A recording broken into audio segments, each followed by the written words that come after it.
Hi, everybody. My name is Seth Adamson, and thank you for attending this webinar on the art of relating. Know that you can type a question in the chat box at any time during the webinar. Now, before we delve into the art of relating, if I may, I would like to ask you to close your eyes and take one very deep breath. Now, as you slowly release your breath and still keeping your eyes closed, envision your day. Just follow your day from that moment of first consciousness when you got up to this exact point right now. Take notice of all those with whom you related, those who are closest to your heart, partners, family, friends, maybe coworkers, neighbors, classmates. Now extend your perception of relating to those people with whom you are not close. Maybe the cashier in a department store or grocery store, a receptionist at the doctor's office. And here's the kicker. The review of your day must be complete, meaning that as you review your day, you must include those with whom your relating was not so good. That guy that cut you off on the freeway, the lady at the grocery store that gave you the quick up and down and then frowned, or maybe that fellow employee who every time you walk into the office looks at his watch and just shakes his head. Take note of each and every one with whom you related to. And note you can include pets, your environment, especially nature, and maybe most importantly, how you related to yourself during the day. Now, from all these interactions, see the geometry of light, those infinite lines of relating to all with whom you related to. And with that in the forefront of your consciousness, I would like you to take one more deep breath. And as you exhale, open your eyes. Reviewing your day through the lens of relating can be almost overwhelming. And why is that? Because the totality of our existence is relating. Truth is, there is not 1 second of our existence that is not relating. And for a moment, just ponder upon that. The totality of our existence is relating. Just that truth is overwhelming. But let's take that one step further. If the totality of our existence is relating, then the only variable is how we relate. And ponder upon that for a moment. For that means we determine the quality of our existence by the manner in which we relate. That is why we must strive to raise our relating to the highest level possible, ideally to the level of art. Artful relating should be the only language through which we communicate every day. And ponder upon the world if we all did that, or maybe just half of us did that, or 1/4 of us did that, or even pessimistically, 10% of all of us living on this planet related artfully. The world would be a much different place. And that is why we must start to relate in an artful manner. Now, even though we determine the quality of our existence by the manner in which we relate, it's important here to distinguish between existence and circumstances. Our existence can have a foundation of joy even during very trying, turbulent, and sorrowful circumstances. Let me give you an example. Let's say someone very close to you moves away, gets very sick, or even passes away. The circumstances that you are in are sad and trying, but your existence can have an underlying foundation of positivity, even of joy. If that person is sick, then we positively try to do everything we can to get them better. If someone moves away, we feel the emotion of the loss and separation, but we feel and share in the joy of that person taking that next step on their journey. And that can even extend to when someone passes away. Instead of viewing it as a loss upon what is actually just the physical level of being, we can wish them well on their journey because we know that life is eternal.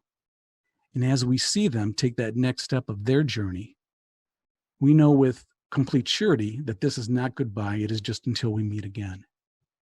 That is what, despite the circumstances, having control over the totality of our existence is. And that is our goal. That is what refinement moves us towards. Always keeping in mind that no matter what happens, we know we are moving forward.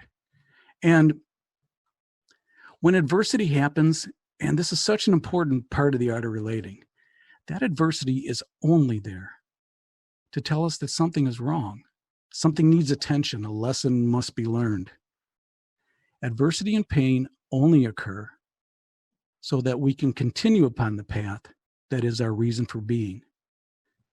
So when adversity does occur, it is only to bring to our awareness that our being has strayed from its path. And in the annoying words of every GPS monitor, is recalculating. And that is one of the truths of the art of relating. Pain is only a signal, and adversity always contains a lesson. In turn, our response forms the nature of our existence. And this is reflected in art. Some paintings, some music, some literature does not evoke happiness, but it can still be art, and sometimes great art. And that is what we seek to do every second of every minute of every day. Now, here's the cool part.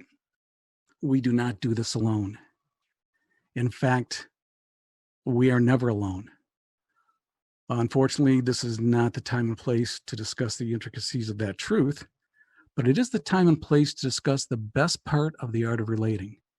And that is that we have the ability to travel through this path of the art of relating at what is the highest level of existence, the greatest form, the highest art. And that is the oneness of love. Truth is, the literal definition of love is oneness, a state of dynamic union, a oneness that ultimately results in the disappearance of self and the creation of something new, a higher form of existence, the highest form of unity. So let's talk about how we get there. We attain the oneness of love through relating. But what is relating? Although the totality of your existence, my existence, and the existence of every single person upon the planet is relating, very few can define relating. But the truth is, it is rather simple to define. Relating is just a 3-step sequence of extending, connecting, and interacting. It's much like a phone call. You dial the number, that is extension. A person answers, that is connection. A conversation begins, that is interaction. The level of that interaction determines the quality of your relating. And that variable literally determines the quality of your existence, my existence, the existence of the whole planet. And again, take a moment and allow this simple truth to sink in. The only thing standing in the way of a whole and joyful existence is the manner in which you relate. This is so important because it illustrates another truth. You control the quality of your life. You control the quality of your existence. Yet all too often, our approach to life is one of apathetic resignation, a passive belief that we have no real control over the direction or quality of our lives. Yet nothing could be further from the truth. If you want to change the quality of your life, if you need to change the quality of your life, simply change the manner in which you relate. Do not allow yourself to believe that others have any control over the quality of your existence. Nobody, including partners, family, friends, employers, etc., determine the quality of your life? You do, solely by the manner in which you relate. And so the importance of your method of relating now becomes paramount, as does your need to raise it to its highest level, a level of artful expression. And it should be pointed out that this is an endeavor not only to be attempted with lovers and family and friends, but extended beyond to communities, cities, and nations, the whole planet. And from that viewpoint, it's rather easy to see that humankind desperately needs to improve its manner of relating. Fortunately, the heart of humanity is good, and our lineage is drawn from spirit. We are only in need of direction. And it is here that we find the importance and the value of the art of relating. By approaching relating as an art form, and by seeking its highest form of expression, each relationship is a potential masterpiece. All that is needed is to strive to make every relationship a work of art, and to allow every day to be the canvas upon which you continue to express your art. Now, I know that I presented a lot of information and some different concepts in a rather short period of time here. So let's take a break for questions, and please use the chat box to type your questions so that I don't miss it.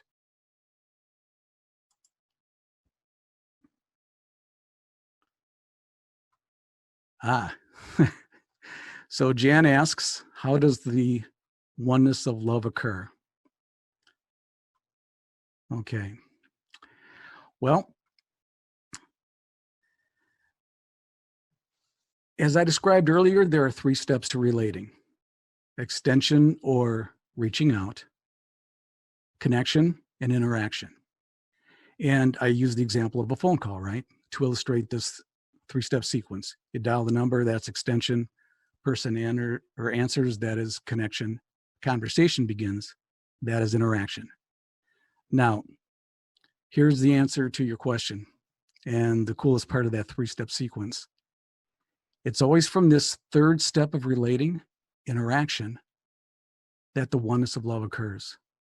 For should the blend of energy through relating continue to flow and build, at a certain point within the relationship, the amount and level of energy becomes so powerful that it creates union on that level of being, and 2 become one. Even cooler is that the effect of this union creates an incredible release of energy that not only further unites, but also elevates those joined to a higher form of existence, the oneness of love. And here's the coolest part. We are so fortunate because we see the greatest example of the power of love every day. It rises in the east and it sets in the west. And everything in our universe revolves around it. Yes, our sun is the greatest example of the power of love. For just as the sun powers itself by fusing 2 atoms together to become a completely new element, 2 atoms of hydrogen into 1 atom of helium, thank you, Bill Nye, so too does the power of love manifest from fusion. And that fusion ultimately results in the creation of something new, an exalted form of existence. What is even cooler is that this oneness, it's attainable on all 4 levels of being, meaning that at every level of your existence, you can individually and collectively feel the power and oneness of love. And in this analogy, it's also good to remember that just as cloud cover can block the visual perception of the sun, it is still there, just like the possibilities and the existence of love is still there. We just have to sometimes break through that cloud cover to see it. And from Sandra, is trust the foundation of meaningful relating? And how does one relate to a contrarian?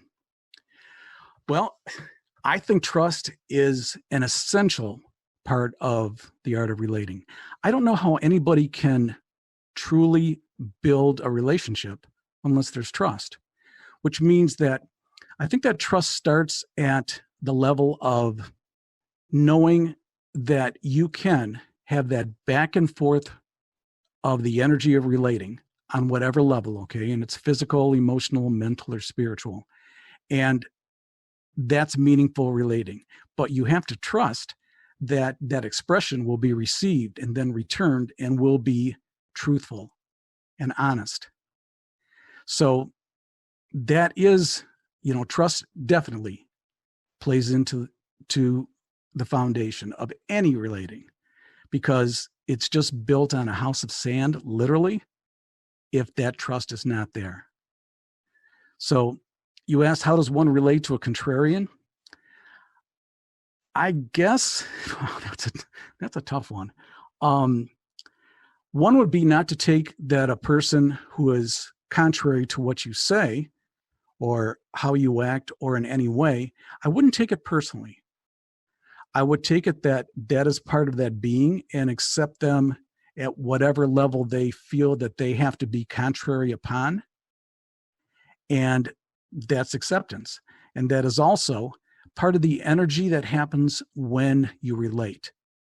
Usually, there should be a harmonious acceptance and then transference of energy back and forth.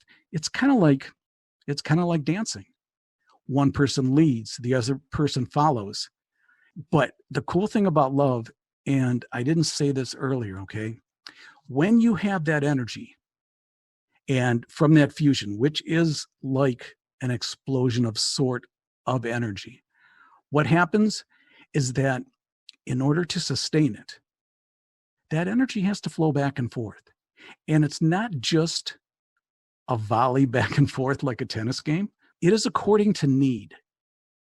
And if your partner needs, let's give an example here. If your partner needs to receive emotional energy, then you give it. And it's relating, okay, because all relating is energy. But if you need to receive it, then that polarity switches back and forth. And that is how love is not only sustained, but that is how love is built upon. Going back to Sandra's question here, okay? The first part of it is that the energy, if you have a true foundation, then the energy that goes back and forth continues to elevate you, and it becomes stronger and more powerful and more magnetic. So that is an essential part. With the contrarian, to get back to the point, if that back and forth does not happen, what happens is that the energy from that oneness that you have, it is easier for that energy to just dissipate and the oneness is gone. And we can look back at any point of our life and see where that oneness just disappeared. And we can take a look at our relationships now. Where is there oneness and where isn't? Or where is it not present? And this is an important point. There's a difference between sentiment and affection and love. Love is oneness. Sentiment and affection means that you care about somebody. The oneness of love is at a different level. And I often see this in families where you care for fellow family members, but you're not one with them because that oneness is just not there. And sometimes that happens so that we can understand and grow as far as really realizing and experiencing the oneness of love, and then what is outside of that bubble, which is just relating. Diane asks, what do you think is the cause of so much friction in the public relating today? Do you think it's astrological or something else or both?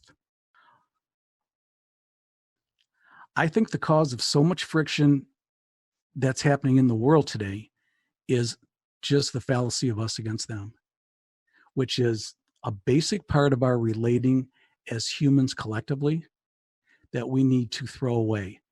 The tactic of us against them is used daily, and we see it in the news, in government, in every area of society, but it's based on a fallacy. And that fallacy is that there's a them and there isn't. So the cause of not realizing that we're all human and not seeing the collective strength that we have from that shared humanity, that is something we do have to realize. And I do think that that's what is happening right now, is so that we do realize that. Because if you're talking about the strength and power of the oneness of love, magnify that as far as the strength of the oneness of humanity. We could accomplish anything if we just realized that, okay, by the way, we're all human, and that the diversity that distinguishes us is not something bad. And that's a really important point, because so many of us see or think that different is bad. Different is just different. As long as there is no harm in that difference, then that is just the unique expression of every single human upon the planet, if that makes sense. Do I think it's astrological? I don't know if I would attribute it to that. I think it's where humanity has to grow, because I think it has to be realized that we're just not here out of happenstance. We have a reason for being, and that humanity has that reason for being also. And that's one of the cool things about the Institute for Global Transformation. We help in the realization of our reason for being. And as is mentioned on, the webpage, there are ways in which we can transform, which is, the mission of, the Institute, on a personal, on a societal, and on a global level. And right now, on a global level and on every level, we have to realize that us against them is a fallacy that literally needs to be discarded. So I hope that answered you there. Nora, why is it so difficult for us to remove our filters through which we perceive our world? How can we try and remove or minimize the use of this filter so that we can experience what the universe is bringing to us in the true sense? Nora, that kind of relates to what I was just talking about. The filters that we have, and one of them is the feeling of comfort that comes from thinking that we are exclusive, because there's a protection to that. It's difficult because what is familiar and comfortable sometimes, or most of the time, is not truth. So if it's comfortable, and this gets into the area of change, which I want to address in a bit, we can either realize that we are here to refine ourselves, and that's part of the art of relating, okay, in the greater human sense and individually. But part of that is removing these filters so that we can relate in an honest manner, in an open manner. And that takes courage too. And I think part of that, in fact, maybe most of it, has to do with just realizing that we are human, and pretty much, I would say, dropping all of the exclusivity that happens through different aspects of our diversity, if that makes sense. I hope that answered that question there. So getting to the second part, okay, I don't think that I addressed that correctly. Getting to that realization of our collective humanity, of our shared humanity, allows us to then experience what the universe is bringing to us, and you say in the true sense. Okay, so by realizing that we are one collective humanity and getting to that level of oneness, not only on a personal level, but on a collective level, then we can experience things in a way that we could not. If we think, it's an interesting thing. People think that hate is the opposite of love. It's not. Isolation is. And as long as we continue to think that we can isolate ourselves, we will not experience what the universe is bringing to us, because we will be seeing things through blinders and not seeing the truth of that unity that is a reality. So I think that in this case, us against them has to drop away, and we cannot be threatened by anything different. we should pretty much revel in it, because to me, the differences that we each have on so many levels is just, how can I put this? I guess it's a testimony to the palette of the creator, if that makes sense. Because if you look at each person individually and see their unique beauty instead of seeing it as a threat, then that is what we can really see as far as the truth of the creation and our role in it. Okay, Lyrda.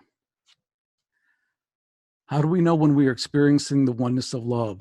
Do you just know, or are there indications that it can occur? That might be the most difficult question to answer. And some consciously experience this union and they know it. And you can hear the terms like they describe it as being knocked off their feet or struck by lightning. And others just know that their life has changed, and it's a gradual thing where you feel that oneness and you know that it's not just you, it's us. Just that feeling that your being has changed. And then there are still others that at some point in their life have yet to experience this oneness. All I can say is that you know it is the oneness of love because there's nothing like it. And I know that's not the best answer, but that's the only one there is, because this oneness, which is actually a reflection of the true state of the spiritual realm, because that is the nature of that realm, it's above the mind. We can't really describe it. It has to be experienced, just like the oneness of that level of our being. So I wish I could give you a better example, but I can't, because the experience of the oneness of love is really above words. But for anybody, okay, and this is really important, this might be the credo of the art of relating. Everyone should know this. The aspiration, the pursuit, the attainment of the oneness of love is an essential part of the human experience, and should be, and will be experienced by all. It literally is our destiny. And that truth, if we carry nothing more like from this webinar, if we carry that with us, that's all we need.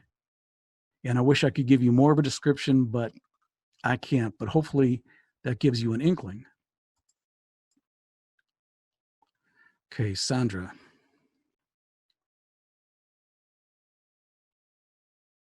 How does one quickly discern the receptive language when one approaches someone they do not know? That's just a talent like anything else. To know where someone wants to connect and interact, and to then take it to the next level. Okay, so I say that in the art of relating, there's 4 levels in your studio. Okay, the physical, emotional, mental, and spiritual. You need to know where the communication is. You need to know if the communication is authentic. And you need to know, should you be relating to this person? This is, I think, part of just the human experience and refinement. Yeah, I mean, con artists are good at this, okay? But this gets down to, this is a personal belief, okay? I think we as humanity have a sixth sense, and it has nothing to do with seeing dead people, okay? And Bruce Willis. I think that there is a sixth sense here that we know what's right and wrong. We know what people are right and wrong in our lives or what they're doing. I think we know this. Now, we can avoid it. We can not listen to it, but I think we know. And I really think that it's a balance of experience, logic, and intuition. And if something, right, that's intuition. You're right, Nora. But you also have to balance that, okay? We can't just feel it. Those parts, it has to be a combination so that we can truly intuit and logically perceive where a person's at. And that's part of learning your art. It's kind of like learning a different brush stroke, or a way of learning your musical instrument or your writing or any other art. That is developed along the way. As long as you're dedicated to it, you will get to be an artist, and you have to trust that. But that's the combination that I would start with. I think we're all intuitive. I think we all know what's right, what is wrong. I think we can all pretty much tell. I don't think we listen to it as much as we should. Okay. Are there any more questions? Here we go. Oh, how do you relate better when you think you are having a spirited discussion with someone and they think that you are arguing? That's a great question, and something that would usually be what, with a family member or, somebody that you're close to usually. I think that is a matter of perception also. So knowing how we relate is really important, and knowing where our flaws are and knowing where we need to refine ourselves is really, really important. That's why we're here. And I don't think that there's any doubt about that. So in the art of relating, I say that every relationship is a potential masterpiece. That includes the relationship we have with ourselves, and that we have to be able to constantly refine it so that we are constantly becoming a more refined piece of art. And I use the analogy of that, sometimes we have to use a jackhammer or a chisel, and sometimes it just needs fine sanding. I think that with your question, Jan, it has to know with how are you relating? How are you communicating? And then I think there's a way of bringing down the level of communication and making sure that the other person knows that this is a mutual thing where you are working towards the same goals, and that it is not an us against them thing, kind of like what we talked about before. How did I know? Intuition, Jan. Let's see. Alan has a question. Oh, Alan, this is a good question. Thanks. Is there value in not relating in the sense that two people vehemently disagree, something they both care about but see it totally differently and cannot agree? Yes. and that's a very intuitive question.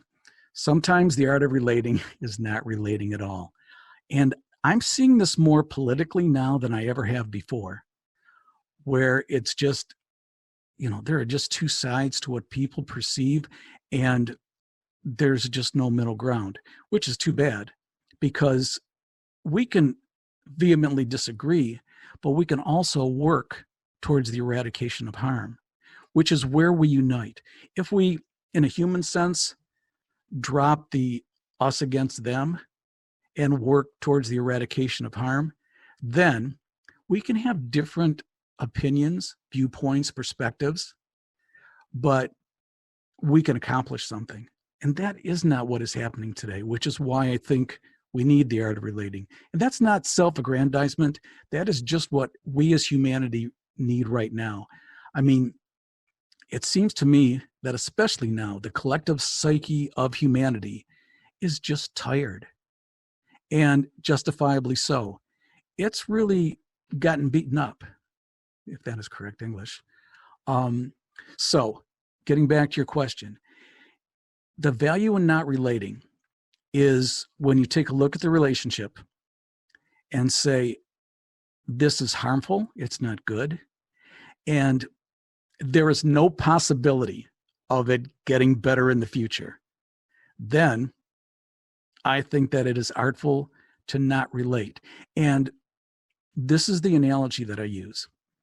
We all breathe the same air, but we have a choice in deciding if we get that air in a mouth-to-mouth fashion and from who, okay? So we're not going to receive it from everybody like that. And we have an obligation to ourselves, because the underlying thing here is harm. If the relating is harmful, then it must either be solved, okay, and brought to a level of not even art, but just decency and civility. Or when that possibility is not there, then I would say definitely the art of relating is the art of not relating. And I hope that answered your question. And Nora says, can we agree here that every journey is unique? Hence, everyone determines their truth based on this. There is no right or wrong. Once we see that, we can be less precious about imposing our views or even judging others' views. In the process of being right or kind, always choose kind. That is what I believe in. I think that what you're talking about here is very powerful, because loving kindness is an incredible power that comes from the highest spiritual levels. But there is right and wrong, okay? And we determine that simply by what I said before. That is harm. So if harm is being caused, then that's wrong. Now, we can choose not to make it about us against them and unite under us against harm, which is actually something that I'm writing about. But that is really important, because harmful is wrong in any way, shape, or form. Now, the way that we eradicate it should be united, and only as humans, because then it eliminates the us against them. That's where I think we have to strive to right now. I'm hoping that we're real close. I see in this next generation, I think that they are going to make quantum leaps in getting to that level. I think we have to give them, those of us who are a little bit older, we have to give them the tools for this. That is why, even though we're talking about all this, I think that we have to realize that I think the future is going to be good. We have to make sure that we work together towards that. And this is one way in which we can do it. Okay, Lyrita said, Jan, I've had that happen to me so often that people think I'm being argumentative when I'm just thinking things out. Sometimes I find I have to pull back on how I say things to learn to just deliver the thought, tone, animation, etc. Sometimes cause people to want to defend themselves oddly. And that's a good point. I do see this happening with those who we are closest with, right? But again, if we go back to the basic thing about harm, it is, are we expressing ourselves in a harmful way? And maybe you can gauge that to the environment. You can take a look at intent here too. So if we can get to the intent of somebody that maybe is not expressing themselves in a way that they should, then that's a great level of being and perception. Very few of us can do that, because we get caught up in what is the back and forth and how it affects those different levels of our being. And we take it personally on both sides. I think, and this is one of the lessons that I definitely have to learn, is sometimes to know that it's just not about us. And then take it from there. That's tough. I think that's one of the last lessons that we learn. But if we can get to that point and realize intention, then our relating will get to a higher level. And then we can relate in the way that we're supposed to on those subjects that need to be discussed. And Jan says, I can so relate to that, Lyrita. I'm an extrovert and tend to think verbally, which I know drives people crazy. Okay, we are at 9:17. I'd like to answer, if I can. I don't know if there's going to be any more questions here in the group chat, but there are a couple questions that were sent in that I think it's important that we probably address these, okay? So, Nora, you sent this in previously, and I did not get a chance to answer this here. You asked about relating to the self. And relating to ourselves is so important. And in your review, if you were here for that beginning part, not only is it important that we relate to ourselves correctly, it's important that we recognize these four essential parts of our being: physical, emotional, mental, and spiritual. And then we align them so that they all work together in the true and honest expression of our own being. Not easy. That's why we're here. But earlier when we did the review of your day, I mean, how much of your relating was just with you and many parts of your being? And I would imagine it's probably a fair amount of your day, and justifiably so. So know that when it comes to relating to the self, it is an essential part of our being. And it's an essential part of the human experience too. It's very integral to the art of relating, because this is the concept of self-love. So if love is oneness, and it is, self-love is oneness within your own being. And it's not like I'm the greatest. It has nothing to do with narcissism or self-aggrandizement or anything like that. Simply put, self-love is the recognition and harmonious alignment of the four levels of your being, and then the balanced expression of those elements. This is really important because when you get to this level, you can express yourself. And as we talked about earlier, okay, we don't respond except from that foundation of who we really are. And that is, relates to your question about relating to the self. That harmonious alignment of being, it naturally brings about a confident sense of self-esteem and self-expression, and that literally attracts love. It attracts union. It is magnetic. And that's the secret of self-love. Not only does it bring all the elements of your being into alignment, which makes traveling the path of life and being human so much lighter and with so much joy, it also charges your whole being, and it attracts more love between you and others. And not only the emotional love of romance, but also a deeper oneness with family, friends, and ultimately the whole of creation. And let's see what else we have here. There were two people that asked about soulmates and karmic relationships. I just want to touch on this a little bit, and then we'll wrap things up here. So the question was karmic relationships, and is there such a thing as soulmates, and how do you know when you've met them? And this is important for us to discern, and this goes back to Sandra's question too, because sometimes those people that are in our lives that are not the very best for us, it's important to see and know that sometimes this is because of things from the past.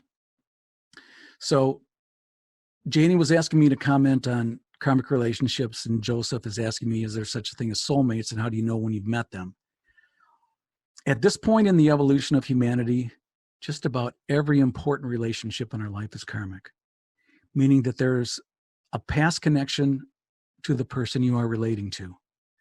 Now, without getting too esoteric and off subject, please understand that it is our souls that pretty much map out the course of our lifetime. And that includes the major relationships in our lives. Now, we can follow that course or we can reject it. And that is the foundation of free will.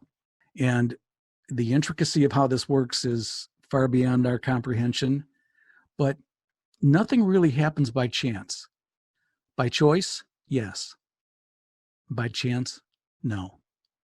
So soulmates are simply those who we have traveled with in previous lifetimes. This does extend beyond romance sometimes. So how do we know it's a soulmate? Usually there's an instant and high degree of comfort or discomfort sometimes, depending on the nature of that past relationship.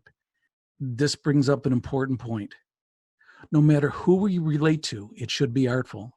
It should be at a high level, further elevating where the relationship was, be it a very good relationship in the past lifetime, or transforming what was a negative relationship into one that is positive. That is artful relating. That is what we strive for. Why do we do that? It's simple, so that we evolve, so that they evolve, so that humanity evolves. Okay, Diane says, Seth, I think that it is an interesting practice to make a conscious practice. That is, to review one's day from the context of who you've related to that day as distinct from what you did that day. Thanks for that idea. And thanks so much for the insightful webinar. Much appreciated and much love. Thank you, Diane. For those that don't know, Diane is an integral part of the Institute for Global Transformation. She is an author and has come up with quantum thinking, and I highly recommend that everybody go on the website or her website and check it out. It's pretty powerful. Since we started late, I'm going to go an extra couple of minutes here.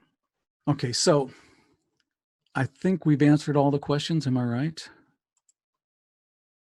Oh, Lyrida. The art of relating means that the soul has realized patterns in their life and is learning from them. This takes a lot of practice. It takes a lot of practice to just be civil, and especially given the amount of outside pressure that is happening right now. But it's our destiny. I mean, that's why we're here. And if we realize that, as was said in the beginning of the webinar here, the totality of our existence is relating, that's where we learn. And if we realize, and this is kind of interesting, I had a friend's daughter call me up. She was going through a breakup, and she's very young. And I tried to impress upon her, and she's very bright and she's very intuitive, that it is through our relationships that we learn.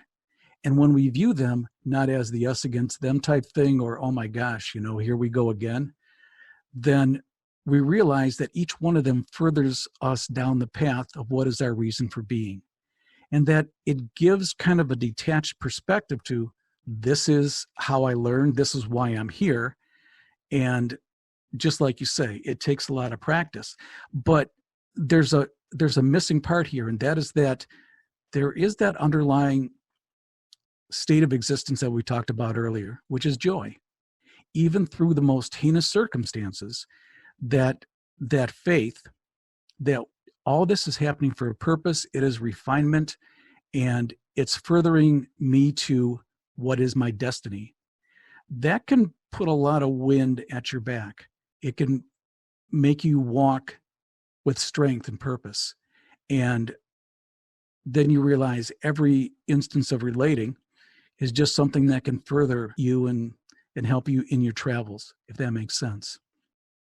So allow me to ask the last question here. What does relating have to do with change and transformation? After all, this is the Institute for Global Transformation and not the Institute for the Art of Relating. Although the totality of our existence is relating, the path that relating takes is the path of change, actually the path of transformation. And it is important that we distinguish between the two. Change just means that something is different. Just change could be wearing a different pair of jeans instead of your go-to favorites, choosing a blue shirt instead of white, choosing to stop wearing workout clothes 24/7, 365. Just change means do this or do that. If one had to look at it geometrically, just change is horizontal. It's a move sideways. Positive change is transformational.